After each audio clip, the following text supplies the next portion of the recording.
Hello friends, आपका बहुत बहुत स्वागत है आपके अपने यूट्यूब चैनल लो एसपी जीत में।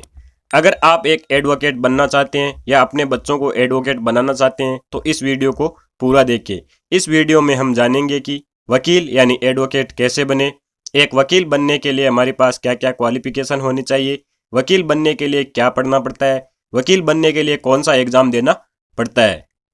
अब हम एडवोकेट बनने की पूरी जानकारी स्टेप बाय स्टेप जानेंगे। तो पहला स्टेप है लॉ में ग्रेजुएट होना जरूरी। वकील बनने के लिए लॉ में ग्रेजुएट होना जरूरी है, अर्थात एलएलबी की डिग्री होना जरूरी है। एलएलबी की full form bachelor of laws होती है, इसे हिंदी में विधि स्नातक भी कहते हैं।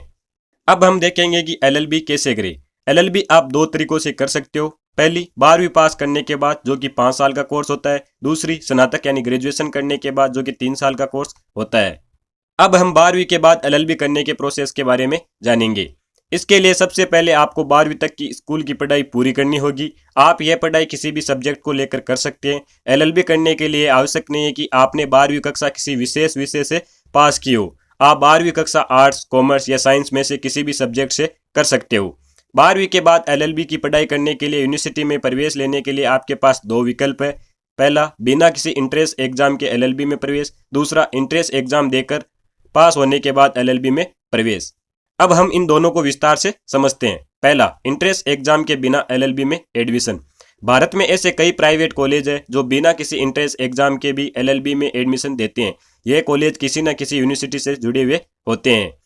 अब दूसरा है इंट्रेंस एग्जाम देकर एलएलबी में एडमिशन। भारत देश में ऐसे कई कॉलेज और यूनिवर्सिटी है जो कि एलएलबी में एडमिशन के लिए इंट्रेंस एग्जाम आयोजित करते हैं।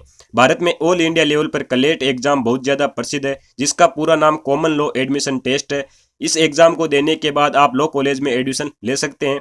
इस इंट्रेंस एग्जाम में आपसे अंग्रेजी, रीजनिंग, लीगल एप्टीट्यूड, गणित और जनरल अवेयरनेस के बारे में क्वेश्चन पूछे जाते हैं। कलेट का एग्जाम देने के लिए आपके 12वीं कक्षा में कम से कम 45% होने जरूरी है। इस इंट्रेंस एग्जाम के अलावा कुछ और भी यूनिवर्सिटी है जो एलएलबी में एडमिशन देने के लिए अलग से इंट्रेंस एग्जाम करवाते हैं। अब हम ग्रेजुएशन के बाद एलएलबी करने के प्रोसेस के बारे में जानेंगे। ग्रेजुएशन के बाद एलएलबी का कोर्स 3 साल का होता है। इसके लिए ये जरूरी नहीं है कि आपने ग्रेजुएशन किसी विशेष विषय से पास किया हो। बीए, बीकॉम या बीएससी, चाहे कोई सा भी स्ट्रीम हो, आप एलएलबी कर सकते हो। अब हम एडवोकेट बनने के दूसरे स्टेप के बारे में जानेंगे। दूसरा स्टेप है स्टेट बार काउंसिल में पंजीकरण कराना जरूरी। एलएलबी की पढ़ाई पूरी कर लेने से ही आप वकील नहीं बन जाओगे। वकील बनने के लिए आपको एलएलबी की डिग्री पूरी होने के बाद स्टेट बार काउंसिल में पंजीकरण कराना पड़ेगा। उसके बाद स्टेट बार काउंसिल आपका अधिवक्ता पंजीकरण प्रमाण पत्र व अधिवक्ता पहचान पत्र जारी करेगी, जिसके मिलने पर आप एक पंजीकृत अधिवक्ता के रूप में वकालत शुरू कर सकते हैं। अब हम एडवोकेट बनने के तीसरे और लास्ट स्टेप के बारे में जानेंगे। तीसरा स्टेप है ऑल इंडिया बार एग्जामिनेशन पास करना जरूरी। अधिवक्ता पंजीकरण हो जाने के बाद आपको ऑल इंडिया बार एग्जामिनेशन, जिसे AIB एग्जामिनेशन कहते हैं, को क्लियर करना होता है। इसे क्लियर करने के बाद आपको स्थायी अधिवक्ता पंजीकरण प्रमाण पत्र मिल जाएगा। तो दोस्तों, इस प्रकार आज के वीडियो में हमने जाना कि एक एडवोकेट कैसे बना जाता है। अगर आपको वीडियो और जानकारी अच्छी लगी तो इसे लाइक करें, शेयर करें और यदि आप इस चैनल पर नए हैं तो चैनल को सब्सक्राइब जरूर करें।